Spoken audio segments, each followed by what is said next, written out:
बहुत पुरानी कहावत है कि जैसा आप कर्म करोगे वैसा ही फल पाओगे। इस बात में कितनी सच्चाई है, शायद इसका जवाब हम किसी के पास नहीं होगा, क्योंकि हमने कभी प्रयोग करके देखा ही नहीं। लेकिन क्या हो कि यदि आपको किसी प्रयोग के माध्यम से इस चीज का पता चल जाए कि कर्म फल कैसे मिलता है और कर्म कैसे काम करता है, तो आपके सारे सवाल, सारे डाउट्स खत्म हो जाएंगे। क्योंकि बिना प्रयोग के इंसान की बुद्धि किसी भी चीज को पूर्ण रूप से विश्वास नहीं कर सकती, और यदि वो ऐसा करता है तो वो अंधविश्वासी कहलाता है। आज की जो बौद्ध कहानी मैं आपको सुनाने वाली हूँ, इसके अंदर आपको कर्म का एक ऐसा विज्ञान पता चलेगा कि उसके बाद आपके सारे सवाल खत्म हो जाएंगे।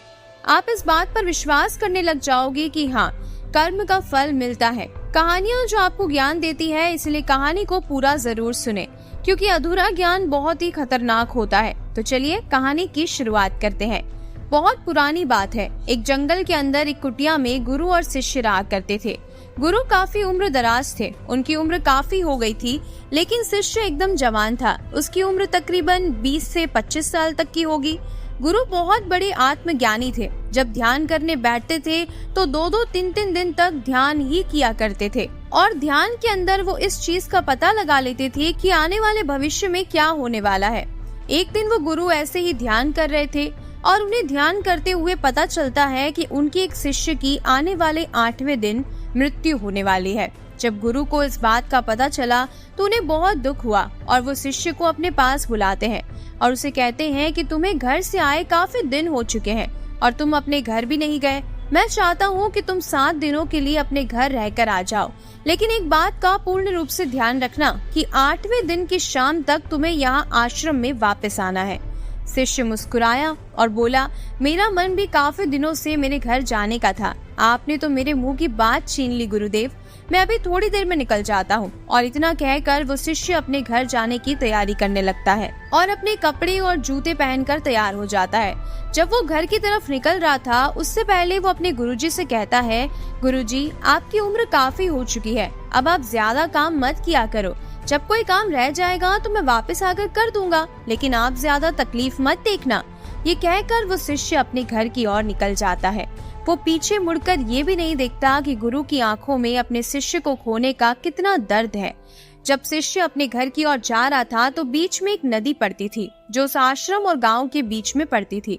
उस नदी को पार करके ही वो हर बार अपने गांव जाता था, इसीलिए वो नाव का इंतजार करने के लिए नदी के किनारे बैठ जाता है। काफी देर होने के बाद भी वहाँ पर कोई भी नाव वाला नहीं आता। फिर वो शिष्य वहीं पर टहलने लगता है। तभी वो देखता है कि वहाँ चींटियों का बड़ा सा बिल है, जो कि बिल्कुल नदी के किनारे था, और वो चींटियां मिलकर अपने घर को खोदने का काम कर रही थी। और ये सब देखकर उस शिष्य को बड़ा आनंद आ रहा था। वो शिष्य वहीं थोड़ी देर बैठकर ये सब देखने लगता है कि तभी उसकी नजर नदी पर पड़ती है और उसे दिखाई देता है कि नदी का पानी धीरे धीरे बढ़ रहा है। उसे इस बात का पता चलता है कि थोड़ी देर में पानी बहुत ज्यादा बढ़ जाएगा। वो चींटियों को देखने लगता है और उसे ख्याल आता है कि थोड़ी देर में ये पानी बहुत ज्यादा बढ़ जाएगा और सारी चींटियां मारी जाएगी। इसीलिए वो शिष्य उन चींटियों के घर को सुरक्षित करने का काम करना शुरू कर देता है। वो चींटियों के घर को ऐसे कलाकृत करता है कि वहाँ पर पानी आ ही नहीं सकता।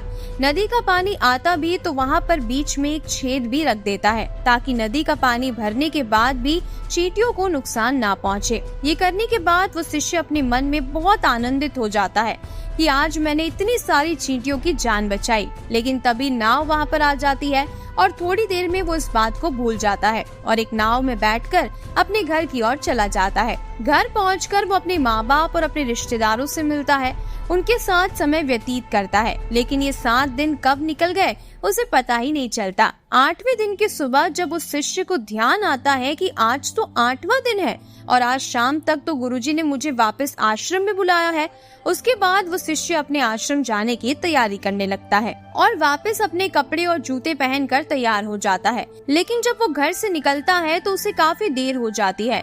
यहाँ गुरुजी अपने शिष्य की राह ताक रहे थे कि आज 8वां दिन है और यदि आज मेरा शिष्य नहीं आया तो मैं उसे आखिरी बार देख भी नहीं पाऊंगा।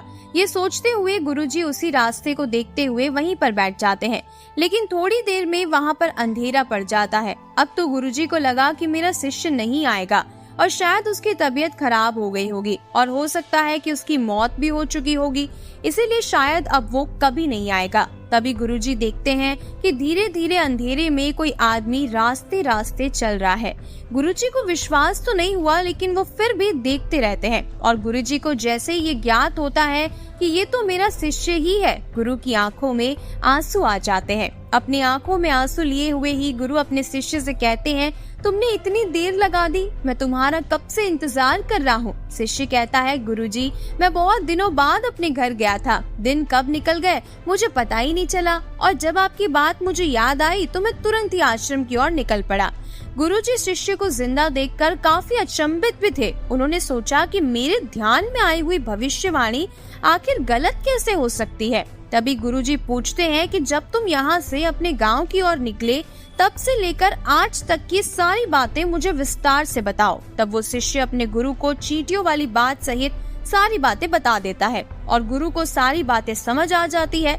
गुरु समझ जाते हैं कि वो उसका एक अच्छा कर्म था जिसने इसे आगे जिंदगी जीने के लिए एक और मौका दिया और इसकी मृत्यु भी टल गई, क्योंकि गुरुजी को पता था कि कर्म को कभी भी टाला नहीं जा सकता। कर्म तो सदैव अपना काम करते ही रहते हैं। उन चींटियों की जान बचाकर इसने अपनी जिंदगी को लंबा कर लिया है। और तभी अचानक गुरु के मुख से एक बात निकल जाती है कि कर्म लौट कर जरूर आता है। और शिष्य ये बात सुनता है, उसे कुछ भी समझ नहीं आता और वो अपने गुरुजी से पूछता है, गुरुजी आपने अभी ये क्या कहा। गुरुजी बात को टालने की कोशिश भी कर रहे थे, लेकिन शिष्य गुरु का हाथ पकड़ लेता है और कहने लगता है कि मुझे बताइए आखिर क्या बात है गुरुजी। फिर गुरु उसे सारी बात बता देते हैं। शिष्य को अपनी मौत का पता चलता है। ये बात सुनकर वो गुरुजी पर थोड़ा नाराज हो जाता है और उनसे कहता है, गुरुजी ये तो मैंने जाने अनजाने में उन चींटियों की मदद कर दी थी, इसीलिए मेरी जान बच गई। अगर मैं ऐसा नहीं करता तो शायद मैं मर जाता, लेकिन आपने ये बात मुझे पहले क्यों नहीं बताई। ये बात अगर आप मुझे पहले बता देते तो मैं कोई भी अच्छा काम करके अपनी जान बचा लेता। और फिर वो शिष्य गुरुजी से बोलना बंद कर देता है। तभी गुरु अपने उस शिष्य को प्यार से अपने पास बिठाकर समझाते हैं और उसे कहते हैं कि देखो, कर्म वो होते हैं जो निस्वार्थ भाव से किए जाते हैं, लेकिन फल की इच्छा करके कोई कर्म करेंगे तो वो कर्म नहीं होता, क्योंकि तुमने चींटियों की मदद की और तुम वो बात भूल गए, इसीलिए उन चीजों का फल तुम्हें वापस मिल गया। यदि तुम चींटियों की मदद करने के बाद उस बात को हमेशा याद रखते तो तुम्हें उसका फल कभी नहीं मिलता। जो निस्वार्थ भाव से किया जाता है वही असली कर्म होता है। उस शिष्य को गुरु की सारी बातें समझ आ जाती है। हम भी देखते हैं कि आसपास के लोग जब दान पुण्य करते हैं, मंदिरों में करो या कहीं भी करो, वहाँ वो अपना नाम लिखवा देते हैं। और आज की तारीख में तो लोग थोड़ा भी कुछ करते हैं तो उसका वीडियो बनाते हैं, फोटो लेते हैं और उसे सोशल मीडिया पर अपलोड करके सारी दुनिया को बताते हैं कि मैंने तो इतना दान पुण्य किया। लेकिन हमेशा याद रखना, ऐसे कर्मों का कभी भी फल नहीं मिलता। फल सिर्फ उन्हीं कर्मों का मिलता है जो आप निस्वार्थ भाव से करते हो, क्योंकि श्री कृष्ण ने कहा है कि कर्म करो और फल की इच्छा मत करो। यदि तुम अपने कर्म के पीछे फल की इच्छा करोगे तो तुम्हारा लोभ भी उसके साथ जुड़ जाएगा। ऐसे कर्म कभी काम नहीं आते, क्योंकि कर्म वही होते हैं जो निस्वार्थ भाव से किए जाते हैं। उम्मीद है आपको ये छोटी सी कहानी पसंद आई होगी, आपने इससे कुछ जरूर सीखा होगा।